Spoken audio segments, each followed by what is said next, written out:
ఒకవైపు 160 రోడ్లని పీపీపీ ప్రాతిపదికన public private participation పేరిట విస్తరించడంతో పాటుగా టోల్ గేట్లు పెట్టడం ద్వారా ఆ రోడ్లని బాగు చేయటం, సేమ్ టైం అది ప్రజల నుండినే వసూలు చేసేటటువంటి సిస్టమ్కి రంగం సిద్ధం చేస్తే, మరొక వైపున గతంలో కొన్ని రోడ్లకి బ్యాంకులు అప్పులు ఇచ్చినాయి.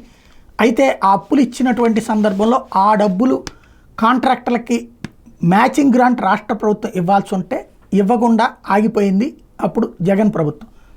అది కాంట్రాక్టర్లకు దోచిపెట్టడానికే అన్నట్టు. ఎందుకంటే అప్పట్లో జగన్ ప్రభుత్వం ఆరోపించింది ఏంటంటే, రోడ్లకి అంటూ బ్యాంకుల నుంచి లోన్ తీసుకుని అవన్నీ తీసుకెళ్ళి పసుపు కుంకుమ కింద ఖర్చు పెట్టేశారు అని చెప్పేసి వాళ్ళు దానికి మ్యాచింగ్ గ్రాంట్ ఇవ్వలేదు.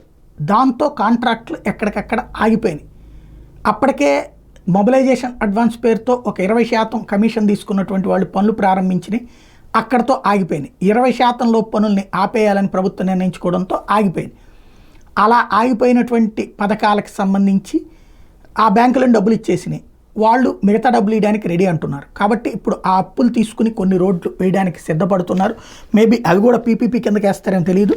న్యూ డెవలప్మెంట్ బ్యాంక్ వాళ్ళతో 6,400 కోట్ల రూపాయలకు సంబంధించింది. ఆసియా అభివృద్ధి బ్యాంకు 298 కోట్ల రూపాయలు, సామర్లకోట రాజనగరం రోడ్డుకి, అట్లాగే అనకాపల్లి అచ్యుతాపురం రోడ్డుకి 243 కోట్ల రూపాయల పనులు. బ్యాంకు మొదటిచ్చే 190 కోట్లను ప్రభుత్వం వాడుకోవడంతో పనులు అయిపోయినాయి. ఆ తర్వాత ఆసియా ఇన్ఫ్రాస్ట్రక్చర్ ఇన్వెస్ట్మెంట్ బ్యాంక్ రుణంతో గ్రామీణ రహదారుల పనులకు 4,976 కోట్లతో చేపడితే వాటికి రాష్ట్ర వాటా గత ప్రభుత్వం ఇవ్వకపోవడంతో అయిపోయింది. అది ఇప్పుడు టోటల్గా మళ్ళీ ఇవ్వడానికి రెడీ అవుతున్నాయి. అవి తీసుకుని ఆ డబ్బులు కూడా కాంట్రాక్టర్లకు ఇస్తారా, లేకపోతే అది ప్రభుత్వం వేరే దానికి మళ్లించుకుంటుందా చూడాలి.